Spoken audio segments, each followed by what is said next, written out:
وہ 90 کروڑ سال کا عابد ہمت نہیں کر پا رہا ہے. 90 کروڑ سال کی عبادت کرنے والا عابد ڈائریکٹ اللہ سے ہمت نہیں کر پا رہا ہے کہ مردود دھتکار دیا جاؤں گا. یہ 40 دن کا چلہ کرنے والا بولتا ہے ڈائریکٹ مانگوں گا میں. ڈائریکٹ اندازہ لگائیے. اے موسیٰ آپ سفارشی بن جائے. اب یہاں رکے, اگر وسیلہ حرام اور شرک ہوتا, جیسے کہ وہ بولتا ہے, کیا نام ہے اس کا آپ کا, ذاکر نائک, وسیلہ حرام ہے, وسیلہ شرک ہے. اگر وسیلہ حرام اور شرک ہوتا تو نبی اس کی التجا پر اس پہ لعنت بیچتے, جوتے مارتے, کہتے مردود میرا وسیلہ بناتا. وسیلہ بنانا معلوم نہیں شرک ہے, ڈائریکٹ مانگ اللہ سے. ڈائریکٹ کیوں نہیں مانگتا؟ موسیٰ نے یہ نہیں کہا. موسیٰ علیہ السلام خوش ہو گئے. اگر کہا تیرا واقعی ارادہ اچھا تو ضرور میں تیری سفارش کروں گا, گویا تیرا وسیلہ میں ضرور بنوں گا. تو حضرت موسیٰ علیہ السلام کوہ طور پر گئے, سجدہ کیا. پروردگار تو جانتا ہے کیا ابلیس سے بحث ہوئی, میری کیا بات ہوئی, ابلیس سے ساری گفتگو سے تو واقف ہے. مولا میں سفارش کرتا ہوں, التجا کرتا ہوں کہ اس کو معاف کر دے, بخش دے. اللہ نے وہی بھیجی موسیٰ کی طرف, قد امرت ان تسجد لقبر آدم. پھر وہی بات آئی. اللہ فرماتا ہے قد امرت ان تسجد لقبر آدم ویتاب علیک. اے موسیٰ اس سے کہو کہ جا آدم کی قبر پر سجدہ کر. آدم کی قبر پہ سجدہ کر لیں گا, ویتاب علیک, تو میں تیری توبہ قبول کر لوں گا. آدم کی قبر پہ سجدہ کر, تب میں توبہ قبول کروں گا. دیکھیں یہاں بھی وہی بات آ رہی. پھر وہی سوال میں دہرا دوں, کہ قبر پجوا بنا رہا ہے اللہ تعالیٰ, کیا ابلیس کو مشرک بنا رہا ہے؟ بتائیے مشرک کی توبہ قبول ہوتی ہے کہ گناہ اور بڑھتا ہے؟ اگر قبر کا سجدہ شرک مان لیا جائے تو یہ تو شرک ہو رہا ہے نا, پھر تو اس پہ تو گناہ اور بڑھے گا کہ کم ہوں گا؟ اور اللہ نے ناراض ہو, لیکن خدا ہی کہہ رہا ہے کہ جاؤ اس کو کہو سجدہ کرے آدم کی قبر کو, اور تب میں تیری توبہ قبول کر لوں گا. حضرت موسیٰ خوشی خوشی آئے, سوچے چھوٹی سی بات ہے مان جائیں گا. خوشی خوشی حضرت موسیٰ آئے اور کہا ابلیس تیری توبہ قبول کرنے کے لیے اللہ تیار ہے, اور فرماتا ہے کہ آدم کی قبر کو سجدہ کر.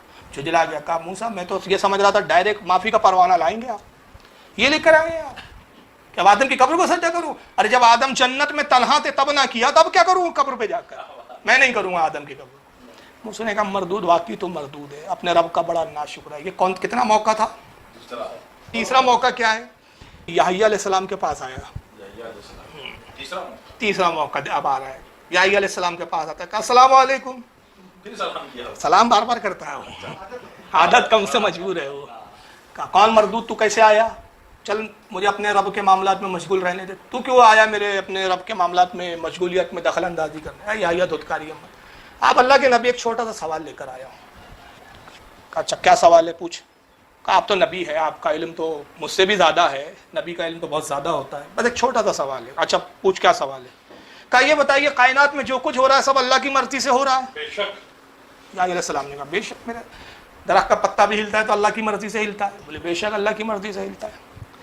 تو پھر یحییٰ بتائیے جب اللہ نے آدم کے سجدے کے لیے حکم دیا تو میں نے سجدہ نہ کیا, تو یہ بھی تو اللہ کی مرضی تھی نا کہ میں سجدہ نہ کروں. اگر اس کی مرضی ہوتی کہ سجدہ کروں تو پھر میری مجال تھی کہ میں سجدہ نہ کرتا. جب کائنات میں ہر کام, ہر تدبیر, ہر شے, ہر چیز اسی کے حکم سے بندی ہے اور اسی کے حکم کے تحت سب کچھ ہو رہا ہے, تو میرا سجدہ نہ کرنا بھی تو اس کے حکم کے تحت ہوا نا, اس کی مرضی کے تحت ہوا نا. میں مرضی الہی سے خارج کہاں ہوا؟ تو پھر میں مردود کیوں, لانتی کیوں؟ کتنا بڑا اس نے فریب کا جال پھینکا ہے. حضرت یحییٰ فوراً سجدے میں گئے, کہا پروردگار تو جانتا ہے اس نے کیا فریب کا جال پھینکا ہے. خدا کی, اے پروردگار تیرے عزت کی قسم, تیرے علاوہ اس کا کوئی جواب مجھے نہیں سکھا سکتا, میں عاجز ہوں اس کے جواب سے. اللہ نے یحییٰ علیہ السلام کی طرف وہی بھیجی. کہا یحییٰ اس کو جواب دو کہ اگر تو یہ مانتا ہے کہ سب کچھ اللہ کی مرضی سے ہوتا ہے تو اب اس سے کہو کہ میری مرضی یہ ہے کہ تو قبر آدم کو جا کے سجدہ کرے. اب یہ میری مرضی ہے, چاہ اس کی تکمیل کر, اس کی تعمیل کر, تو میں تیری توبہ بھی قبول کر لوں گا. حضرت یحییٰ نے سجدے سے سر اٹھایا کہ اللہ فرماتا ہے کہ جا تو اللہ کی مرضی کے تحت ہے نا, تو مرضی الہی یہ ہے کہ تو آدم کی قبر کو سجدہ کرے. اس نے جھجلا کے پیر پٹکے اور کہا واہ یحییٰ, جب زندہ تھے تب سجدہ نہ کیا تو اب قبر پہ جا کے سجدہ کروں؟ کہا مردود تو فریبی ہے, حقیقت میں تو لانتی ہوا اس لیے کہ مرضی الہی کے خلاف کام کیا تو نے, اور یہ نہیں کہ معاذ اللہ تو مرضی الہی سے بندھا ہوا ہے, تقدیر سے بندھا ہوا ہے, بلکہ معاملہ ہے کہ اللہ نے تجھے آزاد چھوڑا ہے, تجھے عقل اور فہم بھی دے دی. تو انسان تقدیر سے بندھا ہوا نہیں ہے. بس لوگ کہتے ہیں نا یار یہ تقدیری میں اس لیے ہم یہ کر رہے ہیں, یہ جہالت ہے. نہ پوری طرح تقدیر میں بندھا ہوا ہے آدمی, نہ پوری طرح آزاد ہے, درمیانی عقیدہ ہے ہمارا کہ انسان کو اللہ نے شعور بھی دیا. ایسا تو نہیں ہوتا نا کہ کوئی آدمی گو کھائے, پخانا کھا رہا ہے, میری تقدیر میں اس لیے میں پخانا کھا رہا ہوں. اتنی تو تمیز ہے نا کہ اس کو نہیں کھانا چاہیے, یہ تو سمجھ رہا ہے نا. تو جہاں یہ سمجھ رہا ہے کہ بھائی یہ پاخانہ ہے اس کو نہیں کھانا چاہیے، بریانی ہے وہی کھانا چاہیے، تو وہاں یہ کیوں نہیں سمجھ رہا کہ بھائی یہ قتل نہیں کرنا چاہیے، چوری نہیں کرنا چاہیے، کسی کا مال نہیں دبانا چاہیے؟ سارے حرام جب کرتا ہے، اپنے مطلب والے حرام کرتا ہے تو بولتا ہے اللہ نے تقدیر میں لکھا اسی لیے تو سب کر رہا ہوں میں، نعوذ باللہ من ذالک۔ تو یہ کیوں نہیں تیرے سمجھ میں آ رہا ہے؟ تو اللہ اصل میں معاملہ کیا ہے، عقیدہ اہل سنت اس بارے میں یہ ہے، بڑا طویل موضوع ہے، بات چھڑ گئی تو مختصر بس ایک بات بول کے گزر جاؤں گا، ورنہ اس پر ایک خطاب کرنا پڑے گا پورا، کہ مسئلہ یہ اصل میں یہ ہے کہ ایسا نہیں ہے، علماء فرماتے ہیں کہ جو تقدیر میں اللہ نے لکھا ویسا ہی ہوگا، جو کرنے والا تھا اللہ عالم الغیب ہے، پہلے ہی سے جانتا ہے، خود پہلے سے لکھ کے رکھ لیا ہے۔ ایسا نہیں کہ اس نے لکھا تو آپ ویسا کرنے پہ مجبور ہے، آپ جو کرنے والے تھے وہ اپنے علم سے جانتا ہے۔ اب یہ تقدیر کی بھی قسمیں ہیں، تقدیر مبرم ہے، تقدیر مطلق ہے۔ اس میں ایک تقدیر مطلق جو ہوتی ہے وہ تبدیل بھی ہوتی ہے، بدلتی بھی ہے۔ ہاں، اللہ تعالیٰ کسی عمل سے راضی ہو جائے تو تقدیر میں تبدیلی فرما دیتا ہے اپنی قدرت کاملہ سے۔ بہرحال یہ تیسرا موقع تھا کہ جب ابلیس نے توبہ نہیں کی۔ اب چوتھا موقع دیکھیے کب ملے گا اس کو، چوتھا بھی ملے گا آگے، اور اس کی بدبختی دیکھیے، یہ ابھی خطاب وہ بھی سن رہا ہے، سن رہا ہے نا وہ بھی، اور آگے اور سنے گا، اور آگے نہ جانے کی روایت ہے۔ یہ باتیں مجھ سے پہلے کتنے علماء نے بیان کی، کتنے علماء نے لکھی، جب لکھی ان بزرگوں نے تب بھی وہ دیکھ رہا تھا، جو واقعات گزرے، جو لکھے گئے، اور جو گزرنے والا ہے وہ بھی جب علماء بیان کر رہے لکھ رہے وہ بھی سن رہا ہے، جان رہا ہے کہ کیا ہونے والا ہے، مگر تب بھی دیکھو اس کی ہٹ ڈر بھی ہے، اب بھی وہ ماننے کے لیے تیار نہیں۔ اب چوتھا معاملہ کیا ہے نا، یہی دیکھیے مکاشفۃ القلوب امام غزالی رحمۃ اللہ علیہ کی صفحہ نمبر 101 ہے۔ امام غزالی رحمۃ اللہ علیہ مکاشفۃ القلوب میں نقل کرتے ہیں کہ 1,00,000 سال جہنم میں جلایا جائے گا ابلیس کو، 1,00,000 سال جہنم میں چلا جائے گا، 1,00,000 سال جہنم میں جلایا جائے گا، پھر 1,00,000 سال جہنم میں جلانے کے بعد جہنم سے نکالا جائے گا۔ اللہ فرمائے گا عذاب کو کیسے پایا؟ کہیں گا بڑا سخت۔ اللہ فرمائے گا کہ پوری جہنم میں جتنے جہنمیوں پہ عذاب ہے سب سے زیادہ شدید عذاب تجھ پر ہے، اس لیے کہ سب کے گناہوں کا بائی، سب کے گناہوں کا سبب تو تنہا ہے، اس لیے سب کا مجموعی عذاب بھی تجھ پر ہے، اس لیے سخت عذاب ہے۔ تو ابلیس کہے گا پروردگار میں تیری پناہ چاہتا ہوں، کیا تو میرے ان سجدوں کو نہیں دیکھیں گا جو 90 کروڑ سال میں نے تیری بارگاہ میں کیے، تجھے سجدے کی، مولا اس عذاب سے نجات دے۔ اللہ فرمائے گا اب بھی میں بخشنے کے لیے تیار ہوں، کتنا غفور رحیم ہے، اب بھی بخشنے کے لیے تیار ہوں۔ اے ابلیس شرط یہ ہے کہ آدم جنت میں ہے، جا جنت الفردوس میں آدم کو سجدہ کر دے۔ سجدے پر ہی بات ہو رہی ہے پوری، مگر اس وقت بھی وہ کیا کہیں گے، یہ چوتھی بار ہو رہا ہے، تو اس وقت بھی کیا کہیں گا؟ اب یہ تو چوتھی میں نے روایت کے اعتبار سے کہا، اب امام غزالی کا میں ایک جملہ آگے پڑھوں گا آپ کے سامنے تو آپ پھر اندازہ نہیں لگا دے کتنے موقع ملیں گے اس کو، موقعوں پہ موقع ہے۔ پھر تو جب اللہ تعالیٰ کہیں گا جب آدم کو سجدہ کر، جنت میں موجود ہے، تو وہ کہیں گا کہ پروردگار جب آدم تنہا تھے تب سجدہ نہ کیا، اب تو جنت میں سارے اولاد آدم بھری پڑی ہے، سب کے سامنے سجدہ کر کے رسوا ہو جاؤ، پھر جہنم میں ڈالا جائے گا۔ اب امام غزالی کہتے ہیں ہر 1,00,000 سال کے بعد نکالا جاتا رہے گا، یہی کہا جائے گا، اور ہر 1,00,000 سال کے بعد اس کا جواب یہی ہوگا۔ یہاں ایک بات پتہ چلتی ہے، اس روایت کو جب میں پڑھ رہا تھا تو ایک بات میرے ذہن میں آئی کہ نبی کی گستاخی وہ جرم عظیم ہے، وہ جرم عظیم ہے، اتنا بڑا جرم ہے نبی کی گستاخی کہ اللہ عقل کو ایسے سلب کر لیتا ہے کہ آدمی تکلیفیں برداشت کرتا ہے، عذاب برداشت کرتا ہے، مگر توبہ کی توفیق نہیں ملتی۔ اتنا بڑا جرم عظیم کہ عقل ہی نہیں آ رہی اس کو، عذاب چکھنے کے لیے تیار ہے مگر عقل اس کو نہیں آ رہی۔ تو بہرحال موضوع جو ہمارا یہ ہے کہ کیا سجدہ تعظیمی شرک ہے؟ اگر شرک ہوتا تو اللہ تعالیٰ ابلیس کو بار بار نہیں کہتا، فرشتوں سے سجدہ نہیں کروایا جاتا، اور سجدہ جس نے نہ کیا اس کو لعنتی قرار نہیں دیا جاتا۔ بھائی یہ قرآن عظیم کی دوسری اور دلیل دیکھ لیں، پارہ نمبر 12 سورہ یوسف ہے، آیت نمبر 4۔ اللہ فرماتا اذ قال یوسف لأبیہ یا ابت انی رأیت احد عشر کوکبا والشمس والقمر رأیتہم لی ساجدین۔ اللہ فرماتا اور یاد کرو اے میرے محبوب، یاد کرو جب یوسف نے اپنے والد یعقوب سے کہا کہ اے میرے باپ، میں نے 11 ستارے، سورج اور چاند کو دیکھا کہ وہ مجھے سجدہ کر رہے ہیں۔ یہ سورہ یوسف میں قرآن میں اللہ نے بیان کیا۔ تو ہر سجدہ اگر شرک ہے تو کیا شرک کا بیان ہو رہا ہے؟ اللہ تعالیٰ اپنے نبی کے شرک کے عمل کو بیان کر رہا ہے کہ معاذ اللہ، کہتا ہے کہ محبوب یاد کیجئے، اور یاد کس کو کروایا جا رہا ہے؟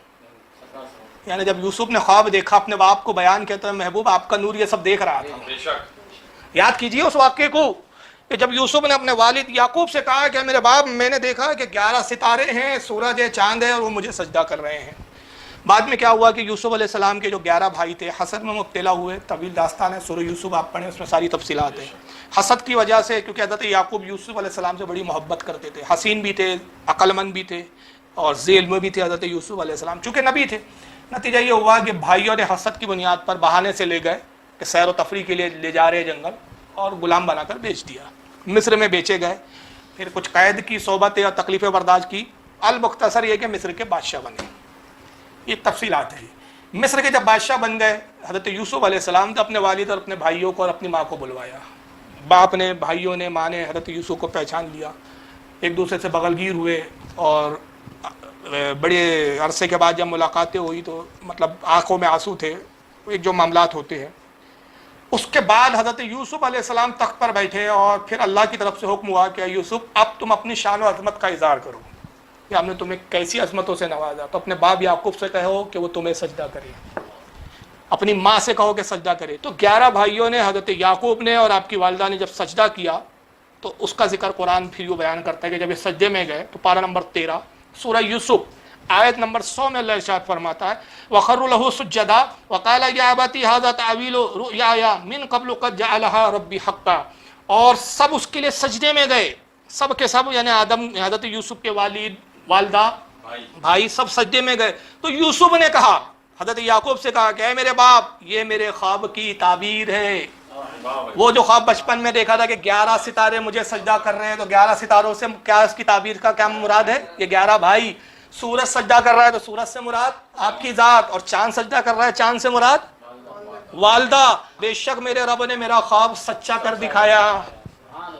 نبی کا خواب بھی حق ہوتا ہے, سچ ہوتا ہے, جھوٹ. اب بتائیے, یوسف بھی نبی ہے, یعقوب علیہ السلام بھی نبی ہے. ایک سجدہ کروا رہا ہے, ایک نبی کروا رہا ہے, دوسرا نبی کر رہا ہے. تو کیا معاذ اللہ یہ دونوں نبی مشرک ہو گئے کہ جو سجدہ کروا رہا ہے وہ بھی مشرک, جو سجدہ کر رہا ہے وہ بھی مشرک؟ تو یہ سجدہ کون سا ہے؟ تعظیم کا. عبادت کا سجدہ اگر صرف ایک ہی سجدے کی آپ کوالٹی مان کے چلے, ایک ہی قسم مان کے چلے, تو پھر یہ نبی بھی معاذ اللہ نعوذ باللہ ان کے فتووں سے پھر خارج نہیں ہو سکتے, ان کے فتووں کی زرد میں ہے. پھر تو پھر کیا یہاں یوسف علیہ السلام پر بھی الزام لگاؤں گے کہ یعقوب کو سجدہ کرا کے شرک کروایا؟ خود یعقوب علیہ السلام نبی ہے, ان پر الزام لگایا جائے گا کہ وہ یوسف کو سجدہ کر کے یوسف پچوا ہو گئے. یوسف پچوا کہوں گے ان کو. اور پھر یہ کس کے حکم کے تحت ہوا؟ اللہ نے حکم دیا کہ اے یوسف یہ کرواؤ آپ ان سے, تاکہ تمہارے خواب کی تعبیر پوری ہو جائے. جو خواب دیکھا تھا وہ تو خواب تھا, اب حقیقت میں بھی وہ خواب کی تعبیر سب کے سامنے نظر آ جائے. تو پتہ چلا کہ ہر سجدہ تعظیم جو ہوتا ہے وہ شرک نہیں ہوتا, اس کی بھی قسمیں ہوتی ہے. پھر آئیے حضرت ابراہیم علیہ السلام کا زمانہ دیکھیں. جناب ابراہیم کو حکم ہوا کہ اپنے بیٹے اسماعیل کے ساتھ خانہ کعبہ کی تعمیر کرے. حضرت ابراہیم نے کعبے کی تعمیر شروع کی. جب کعبے کی دیواریں بلند ہو گئی, ہاتھ وہاں تک نہیں پہنچ رہا تھا, اپنے بیٹے اسماعیل سے کہا بیٹا اسماعیل ایک پتھر لے آؤ تاکہ اس پہ کھڑے ہو کے میں کعبے کی دیواروں کو بلند کروں, کہ میں چاہتا ہوں کہ اللہ کا گھر دوسرے گھروں سے بلند ہو, امتیاز ہو جائے. اسماعیل علیہ السلام ایک پتھر کو لائے اور حضرت ابراہیم علیہ السلام اس پتھر پہ سوار ہو گئے, اور پھر آپ نے کعبے کی بقیہ تعمیر فرمائی. اور بعض روایتوں میں یہ آیا کہ وہ پتھر میں حضرت ابراہیم کے کھڑے ہونے سے یہ تاثیر ہو گئی کہ حضرت ابراہیم علیہ السلام پتھر پہ کھڑے ہوتے, اور جب آپ کا ارادہ ہوتا کہ اس طرف میں دیوار تعمیر کرو تو پتھر خود بخود اس طرف چلا جاتا. یعنی حضرت ابراہیم کے دل کے ارادوں کو اور ان کے مقصد کو بھی سمجھ رہا ہے پتھر. اور یہ شرف اور یہ عقل اس میں کہاں سے آ گئی؟ حضرت ابراہیم نبی کے قدم سے مس ہونے کی وجہ سے. اب بہت عرصے تک حضرت ابراہیم اس پتھر پہ کھڑے ہو کے تعمیر کرتے رہے. نتیجہ کیا ہوا؟ پتھر پہ حضرت ابراہیم علیہ السلام کے قدم کے نشان ثابت ہو گئے. موم کی طرح پتھر نرم ہو گیا, اور حضرت ابراہیم کے کچھ پیر اس میں اندر دھس گئے تھے. آج بھی وہ نشان موجود ہے. اب تعمیر کعبہ ہو گئی مکمل. اب یہاں ایک نقطہ سنیں, جب آپ مکان بناتے ہیں تو بہت سارے پتھر نکلتے ہیں, پتھر نکلتے ہیں نا, ڈھیر لگ جاتا ہے, جس کو کیا بولتے ہیں ملبہ. آپ کیا کرتے ہیں اس ملبے کو؟ مولانا کے بھی اگر گھر کا حجرہ بن رہا ہے تو آپ وہ ملبے کو کیا لوگ لے جاتے ہیں کہ یہ بہت تبرک ہے, لے جاؤ, پھینک دیتے ہیں نا. حضرت ابراہیم نے بھی وہی کیا. اب سارے جو فضول کعبے کی تعمیر میں جو پتھر لگنے تھے لگ گئے, اب جو نہیں لگ پائے چلو ہٹاؤ, صاف کرو کچرا. تو اللہ نے فرمایا کہ اے ابراہیم سارے پتھر پھینکے جائیں گے, مگر وہ پتھر نہیں پھینکا جائے گا جس پہ آپ کے قدم نازمین لگ گئے ہیں. آپ کے قدم نازمین سے اس کو شرف جو حاصل ہوا, آپ یہ تبرک ہو گیا, قیامت تک اس کو رکھا جائے گا. اور اس کی عظمت کیا ہوگی اس پتھر کی؟ اللہ فرماتا ہے پارہ نمبر 1 سورہ بقرہ آیت 125 وَاتَّخِذُوا مِن مَّقَامِ إِبْرَاهِيمَ مُصَلًّى. اس پتھر کو رکھو اور کہا ایمان والو مقام ابراہیم کو اپنی نماز کی جگہ بنا لو.